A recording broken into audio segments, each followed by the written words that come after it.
Nerd appeal.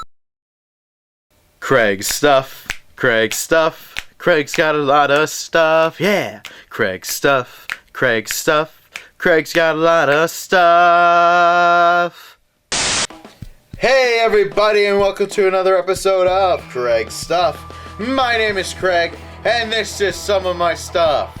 I've got here the S.H.Figuarts Megaman Zero from Bandai Collectables. I am really excited to pop this one open. It's from one of my favorite games, the Megaman Zero franchise. This is his design from those games, not the Mega Man X games. He has a bit of a different design from these games. So let's take a quick look at the box. The front of the box is window front with the Z over here. You see the figure inside. It says S.H.Figuarts and Megaman Zero at the bottom. On the top it says S.H.Figuarts Zero. On the side is a nice picture of him. On the other side is another nice picture of him.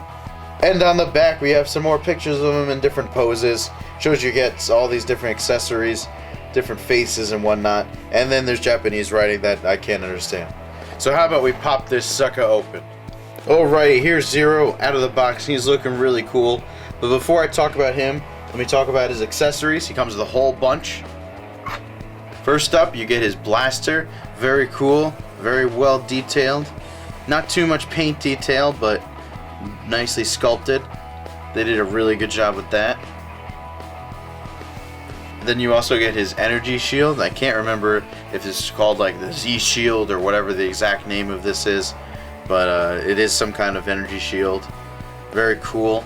And this actually will attach right onto his wrist. So they create that. I'll show you how that goes on later. You also get his Z spear, I believe this one is called. I think it's the Z spear. Again, it's some kind of spear. It's been a really long time since I played those games. Those were on the Game Boy Advance, and then they remade them on the DS. So it's been a really long time since I played those. But this is really cool. I love the translucent blue turquoise-ish color that they use for it. Very, very nice. And of course, the Z Saber. That I definitely know is called the Z Saber. Very cool, and again uses that nice translucent blue. Very, very, very cool. You also get an alternate face. So it looks like he's kind of turning, looking this direction with this face. Mouth is open, just a little bit different than the other face he already has on him. And of course you get some alternate hands. You've got your open hands and your hands to hold the different items. Some of them are even done, so you can put his finger on the trigger of the gun. Now let's talk about his sculpt. As I've said before, you do sacrifice sculpt for posability in these figures, but they did a really good job and you barely notice it. The only place I really notice it is on his hair. As you can see, his hair is on a hinge there.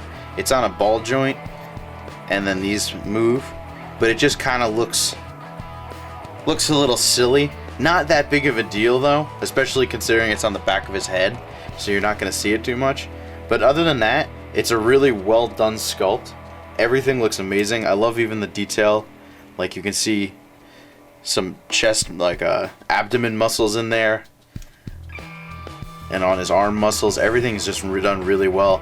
It just looks like this is just tight clothing, it looks like. Although he's a robot, you know, he's an android to look like a human. So it looks really, really nice. As with the rest of the figures from Bandai Figuarts, they're painted extremely well.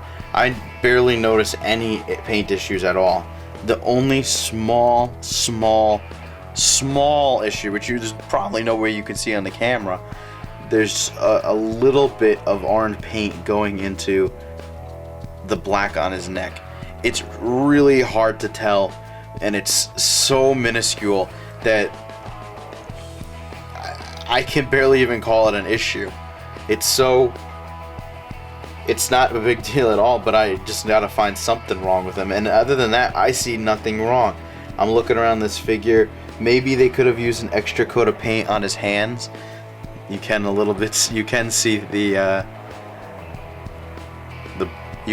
black paint through the white there a little bit. Again, not a big deal at all. They did such an amazing job. I love the translucent plastic they used on his helmet. That's really cool.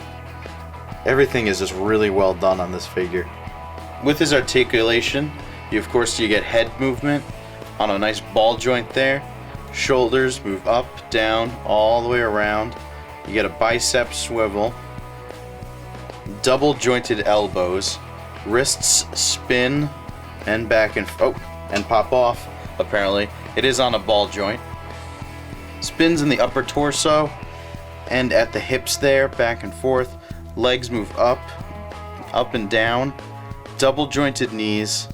Spins at the thighs. Top of the ankle spins. Foot goes up and down. Spins, pivots slightly left and right on a nice ball joint there. As I said before, his hair attaches to his head there on a ball joint, which apparently pops out pretty easily. Hair goes up, down, spins all the way, spins all the way around, and each section of the hair is on a separate joint, and they move up and down too. Not a very large figure. Zero stands only about 5 inches tall. Alright everybody, I guess that's it. As I said before, I really like this figure, so go pick one up. These Bandai figures seem to skyrocket in price as soon as they're off the market, and they can go upwards of some up to a few $100s. Like that D-Arts Charizard, now going for like $300. Missed out on that one. That kind of sucks. But I'm going off topic. So that's it. I will see you guys next time. Just make sure, if you haven't, make sure you subscribe, click the like button, comment, check out my Facebook, Instagram, Twitter. All the links are in the description box. I will see you guys next time. Later.